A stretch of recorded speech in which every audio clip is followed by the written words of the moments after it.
Hi, class. For this lecture, we are going to discuss some of the civil liberties that are afforded to us in the Constitution.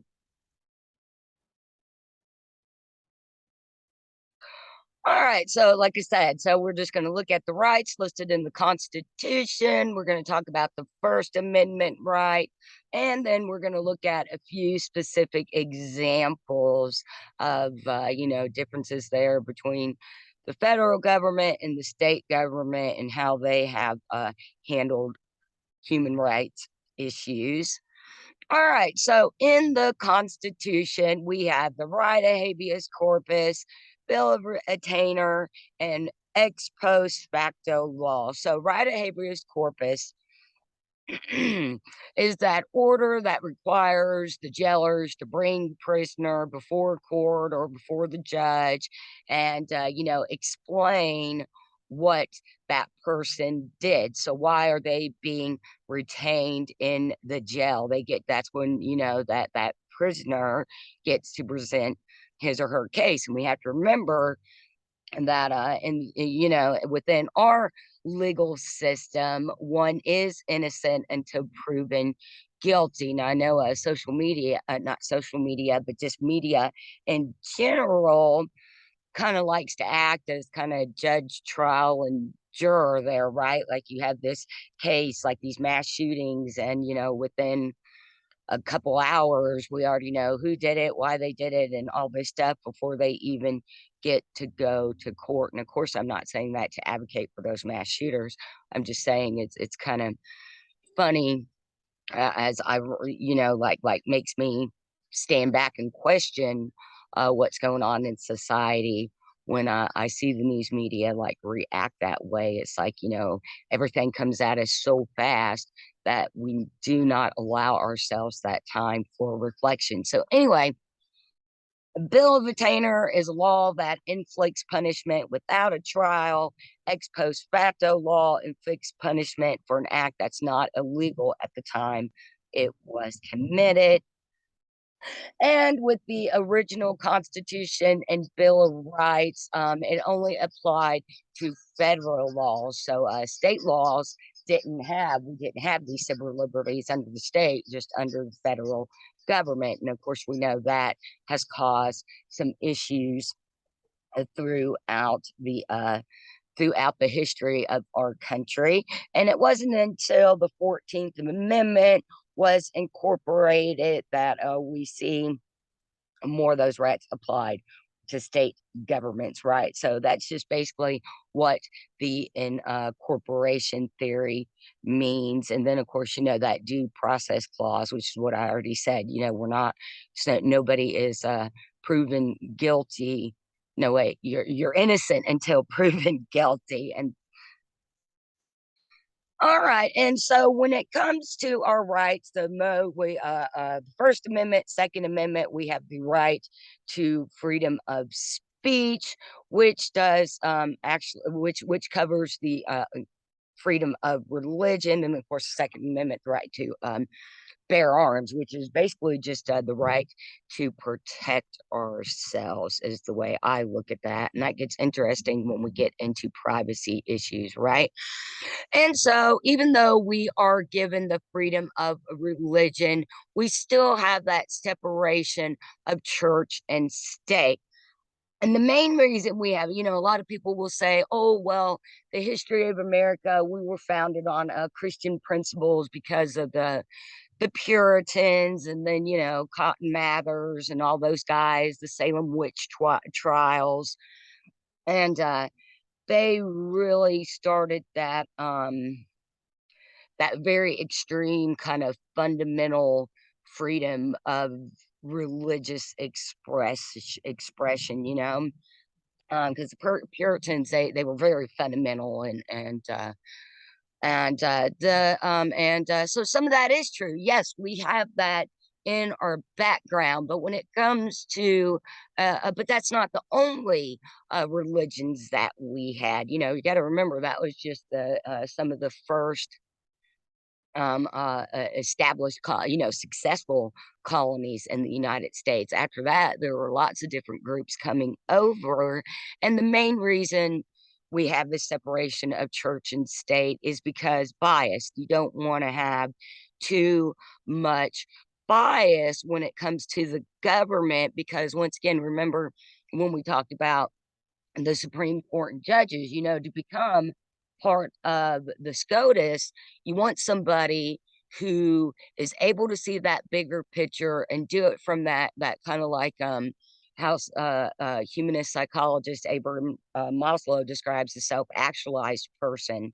And to give you an idea, it'd be someone like Abraham Lincoln. That was his like number one example of a self-actualized person. It was someone who was, discerning, compassionate, who was fair, who could see that bigger picture, who could see all the parts of it. And, at the same time, remain non-judgmental and unbiased, because you can take yourself out of the picture too. So what does that mean? That means you're taking your emotions out of it, because as humans we have these things called emotions, and politics and religion really make us emotional, right? And so so there you go. It's just trying to make sure that everything is as rational and feasible as possible. And then we have to remember too that in the 1700s, I'm thinking, the Catholic Church over there in Europe, and the Roman Catholic Church. Yeah, I mean, 1700s, there was still a strong religious influence within the European monarchy. So how European governments were being ruled, they still really had that Christian element to them, right? We still see that a little bit today, um, with the royal family. The queen just passed away last week, and we saw that with some of the ceremonies. You know, so that was so. Once again, we have to remember we were becoming America. We were getting away from the British monarchy and rule. So it was kind of important to be different, and by having that separation of church and state, that was, directly against the monarchy there. And then there are lots of other things going on in society at that time related to evolution, and then social Darwinism, and eugenics and poor people, and interesting stuff there. So, all right. So, freedom of religion. So, we have the free exercise clause. And of course, that is the provision in the First Amendment that allows us to practice the religion of our choice. The government can't tell us which belief system we want to adhere to. And the three top belief systems are religions, actually, because religion is a form of a belief system. It's kind of a more organized belief system, but all cultures have some type of belief system that relates to, we'll just go with supernatural, this other world that we don't really know a lot about, right? And so Buddhism, Muslim, and Christianity are the top three world religions. And so yeah, so the free exercise clause, the government cannot tell us what religion we want to practice. And then you have the establishment clause, and that is the government can't officially support any churches. And then it determines the legality of aid to religious organization schools, and allowing or not allowing prayer in school. And then especially here in the South, this teaching evolution versus creationism.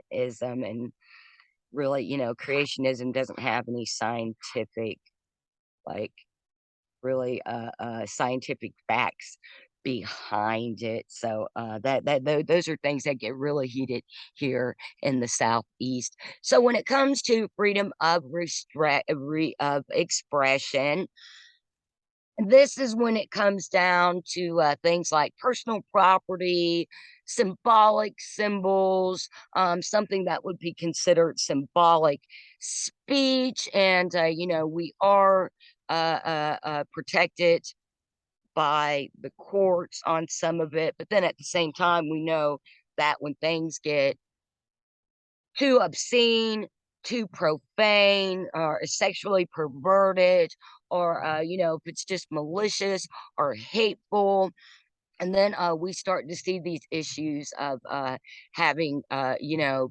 dress codes in schools is kind of what I'm thinking of. You see issues with that, or maybe issues in workplaces. And then, of course, you have these issues of um, symbols, of course, are the representation of a culture. And so, in many ways, we hold them sacred. And so, the American flag is a symbol that we hold sacred, right? And there's a big, and of course, people always have an issue with, can you burn the American flag? Can you not burn the American flag? It's kind of considered sacrilegious to burn the American flag. However, it is not illegal. It is actually a guaranteed right of our freedom of expression. And as long as it's in a nonviolent way, you can do some flag burning. I don't advocate that. It seems to me if people, well, there have been incidences, I would say, once again, with women's rights and like Vietnam, and then the black community getting rights. There have been incidences of burning the flag, and something like what is it, the thing with the football player and him kneeling, and the national anthem, that would kind of be a freedom of expression rights issue with that too, right? And then we have prior restraint. And so this is restraining an activity because before it's actually occurred, because they think that something might go wrong. There's something that's going to be a threat there. And so there's some type of censorship put into play, and we see that with the New York Times versus United States case in 1971 there. And then last, so yes, if it's nonviolent, you can burn a flag. However, cross burning is never allowed, and that's because it's been used as a scare tactic in the South against African Americans, mainly back in the segregation day. So it's really not about the cross being a religious symbol. And it's like, no, it's not allowed because of that. It's really because of the way that symbol was used. All right. And then when it comes to commercial speech, so we're looking at media, and not so, and nowadays social media would have to do with this. There are issues of censorship there, and that was what was it? I guess it was still when Trump was the president. There was when all that controversy with Facebook and about misinformation and applying censorship to people. So that once again part of freedom of expression. But once again, even with freedom of expression, the freedom of the right to say anything, there's still a discernment process we have to take as human beings.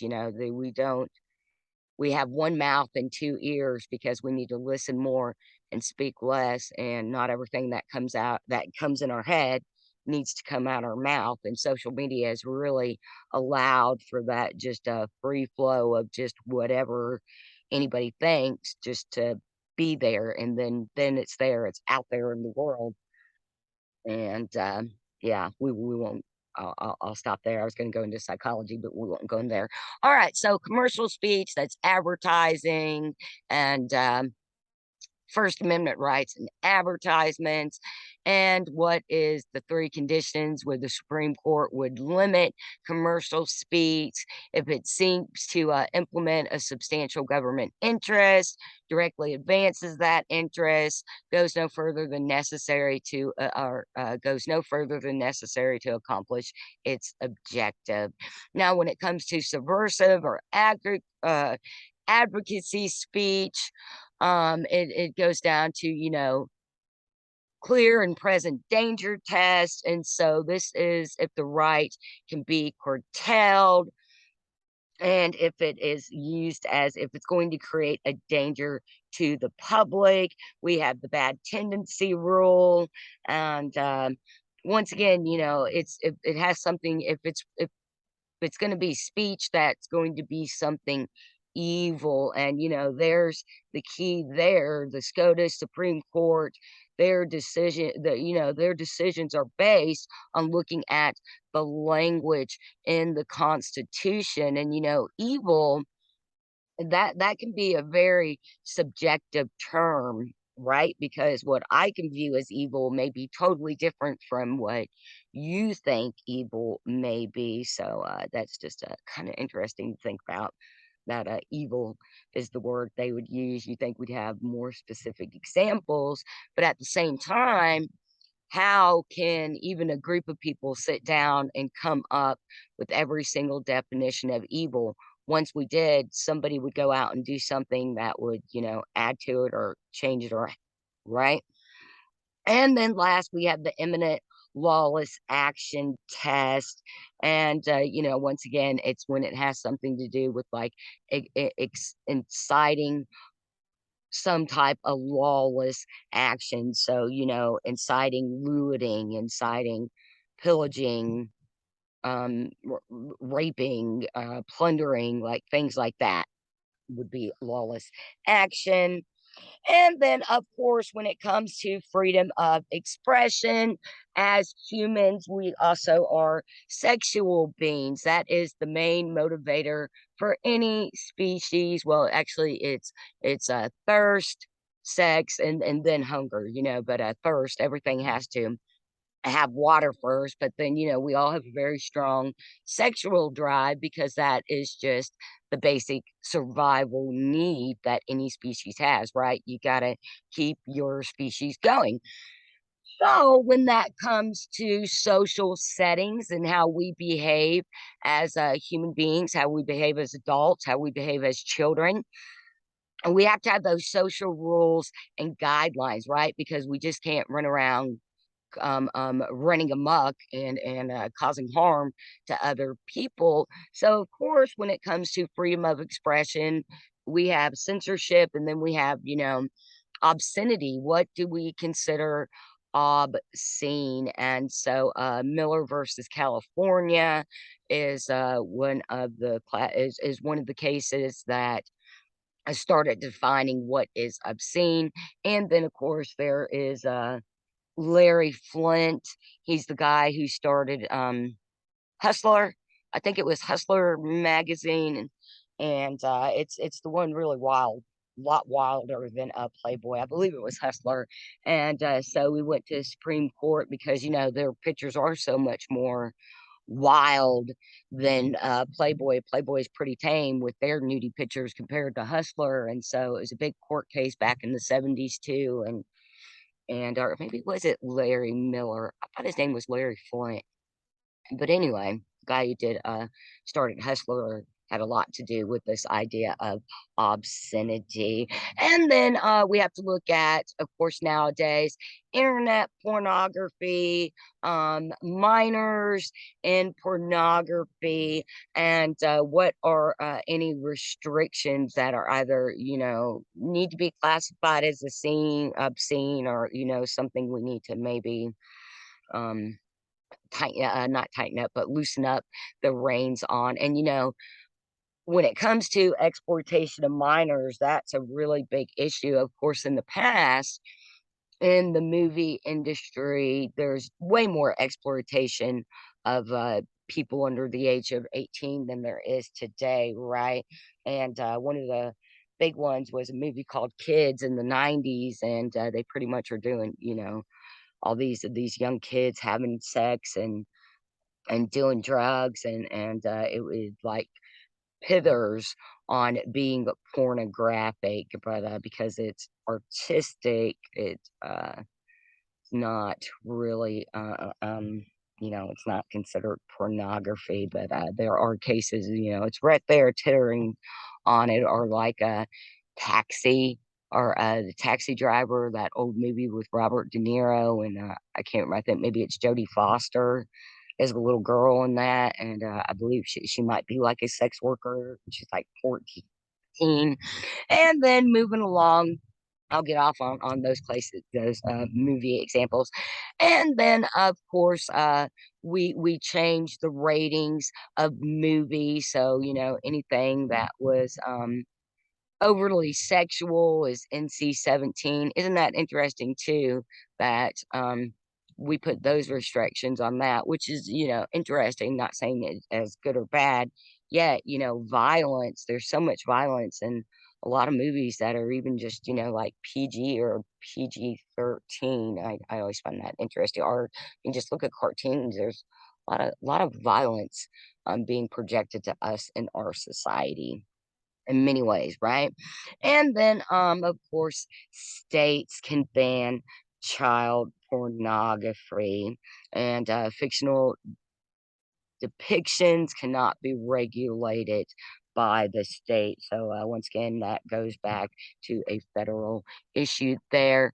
And then what speech is unprotected, and that would be defamation of character and slander. And of course, defamation of character is where you're just trying to ruin a person's reputation, and then slander is just where you're just totally making up lies about somebody.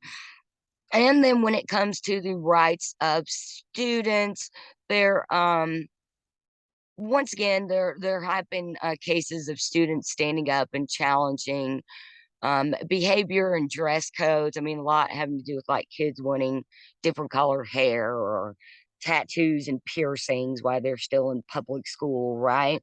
And then, of course, with college campuses, I think you see more student speech and right.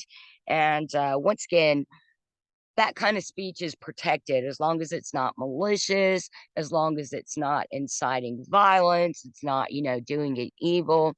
We are allowed to stand up and express our disgruntledness with our government and our society. And, that's a good thing. There are countries that still are not able to do that. So it's a good thing that we are able to do that. And not all criticism, not all conflict, as I keep saying, is a bad thing, because, those are opportunities for us to step back, reflect, and then, figure out those ways that we want to grow and move forward positively, productively, and efficiently. All right. So when it comes to the freedom of the press, of course, we know they are protected and have this, the press pretty much has the same freedom of expression and freedom of speech. And of course, though, you can't have defamation. The same thing there, the press, newspapers, news media, someone like, Facebook advocating some kind of evil, harm, malice. Nobody can do that. And then of course, films, radio, and TV, same thing there. Not, they can't have anything malicious. And the way that the films, TV, radio, you get around that, that they always have that little clause, the little screen of any similarities of any characters related to anybody living or dead is purely coincidence. Even if it's like historical, they still do that, and it's because of this, because they're protecting themselves from a defamation there. And then the right to privacy. This is the one that is most interesting, because we really have no right to privacy afforded to us. And I think this is why, you know, I personally think it started, back in the '80s when they first started with the telemarketers, and they would call you and write all your information down, and then, you got like, cassette clubs and the CD clubs, and they'd send you, like 10 CDs for a penny, and you'd write all your information and send those cards off, and, they were already starting to compile a database of our information, and, it was to, it's an advertising trick. It's because the more information and data that they have on us, then the more consumer knowledge they have, and I'm saying they as in, big corporations, big companies, they're the ones that are selling us products, and that's where a lot of our information gets used. And it's kind of scary in a way, because in many ways they're using these psychology tricks on us to get us to buy stuff, and it's a little bit like brainwashing. And then of course, the right to privacy is an issue too, because we don't always exist in the societal arena, right?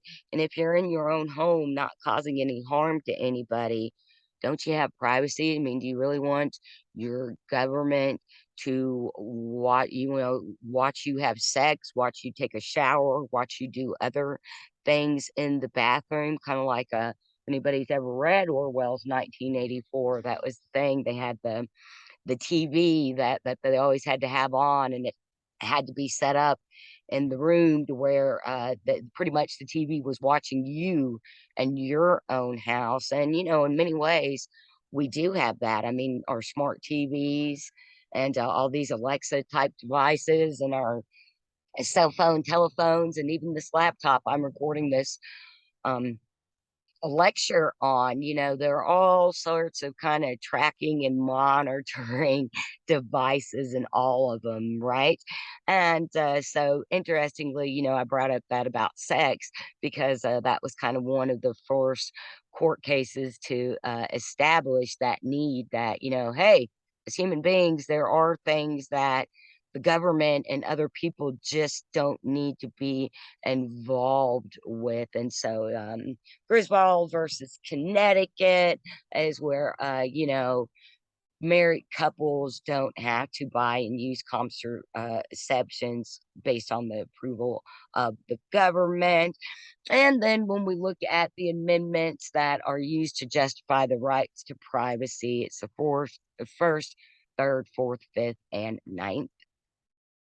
And so, interestingly, especially now that Roe versus Wade has just been overturned, once again, when it comes to privacy, where do we as individuals, as sovereign beings first, where does privacy end to begin as far as bodies, our bodies go?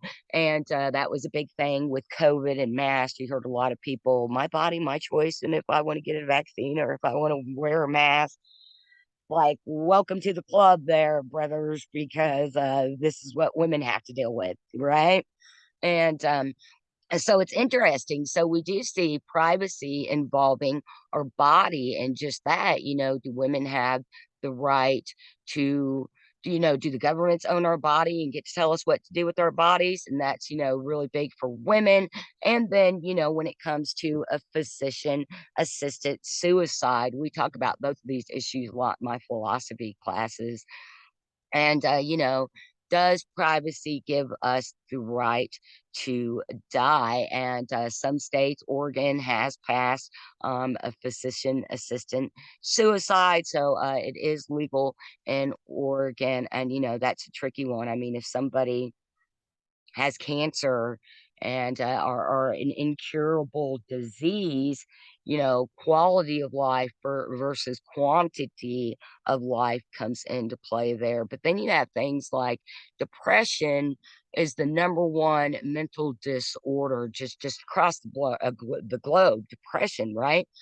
And one of the problems with that is that suicide is a key issue tied to depression. And so if you give people the right to physician assisted suicide, you also have to consider mental illness. And, depression can be cured. So, to say, sure, you're depressed, go kill yourself.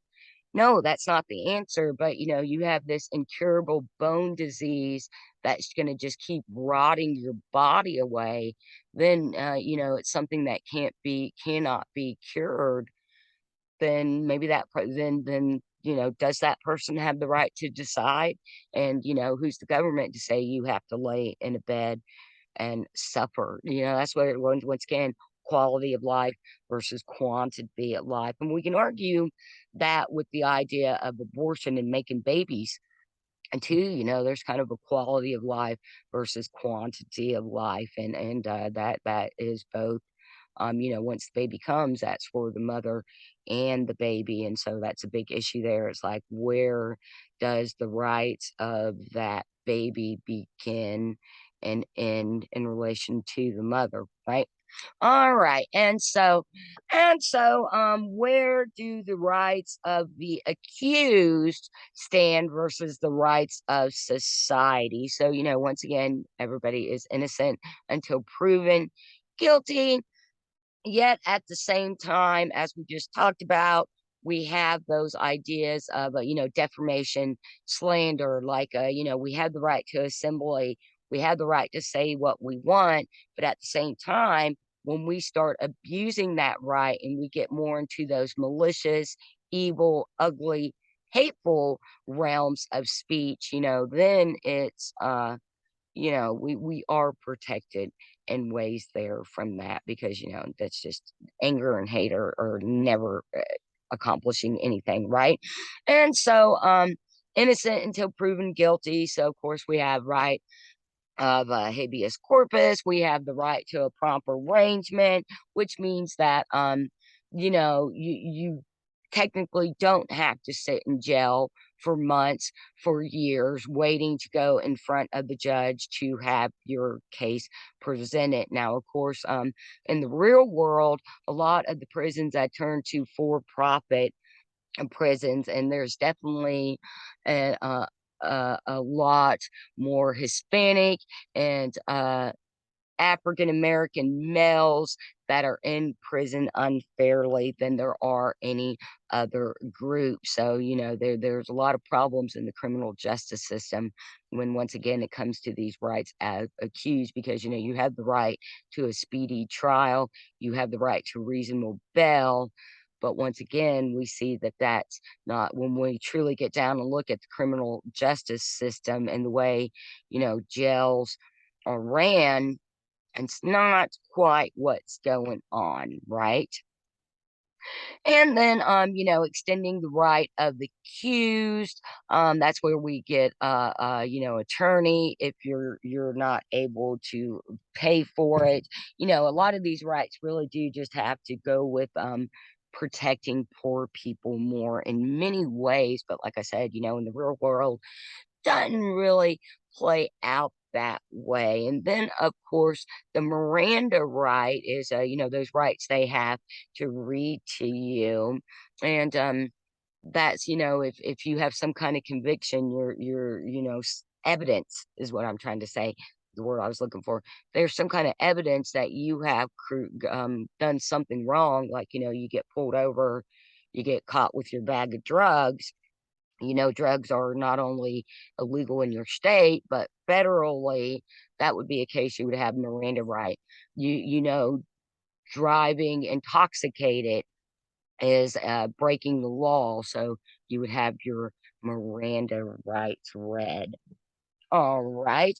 And then we have also, as a way to protect the accused, we have the exclusionary rule, and that's where, illegally obtained evidence can't be used against you. So this is something we see often challenged, because I go back, drug raids is my example again. So, the police just can't come into your house and search and see stuff because somebody thinks that you might be a cocaine dealer or whatever. And then also we have the right to we can't self incriminate, and so that has become an issue because of security and because of the grow and since the Cold War, in the Cold War, the terrorists were the Russians, the communists.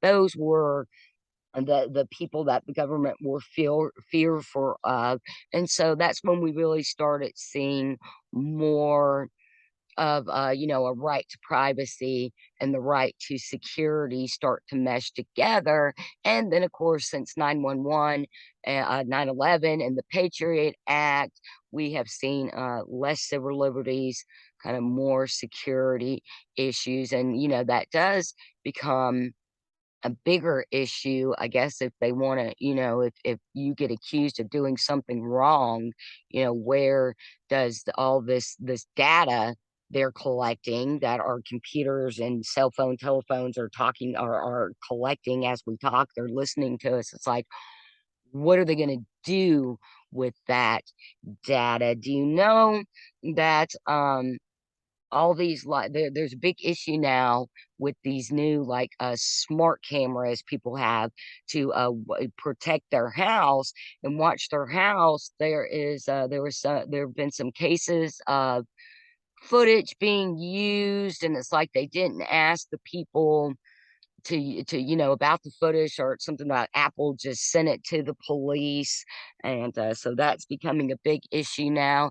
And did you know that you hear a lot on the news about China and all the surveillance that the government does there? Did you know that it's Apple and Microsoft here in America that made all that technology for the Chinese government to have such tight control over their citizens? And so that's something interesting to think about. It's like, are they just like beta testing it on the Chinese, and we're gonna like slowly start having more of those type of surveillances and government securities enacted upon us? Maybe, probably. And that wraps us. So yeah, so there's good food for thought to end our discussion, and I mean end our lecture for today. So when we go and we look at our constitutional rights and compare that to just human rights, the right to, once again, we have the right to sovereignty, no matter what our ethnicity, gender, um, and nationality, as human beings, as beings that are alive in this world, breathing and living right now. We have the right to sovereignty. We have the right to protect ourselves, and the right to not let others cause harm to us. And I do think, privacy is really a big part of that, because, once again, do we really want the government up our rear ends in all of our business? I mean, in many ways, people will argue yes, because of things like domestic violence, things like, you know, um, incest, child abuse. In many ways, you can stop those. If we all had cameras in our house watching us, that would curtail some of that activity. But at the same time, it's like one bad apple has to ruin it for all of us. I don't want the government like totally in all my business. And it just goes back to, because of that idea of sovereignty, and just basic human rights.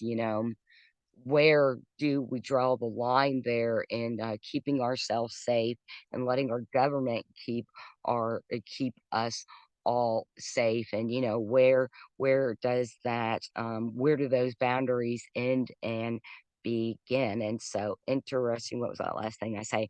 Oh yeah, and how much of how much do private corporations play a role in our personal liberties versus security rights? Like I said, that's definitely something interesting to think about. And the technology is there, and like I said, it's being used in China, and I just find it interesting.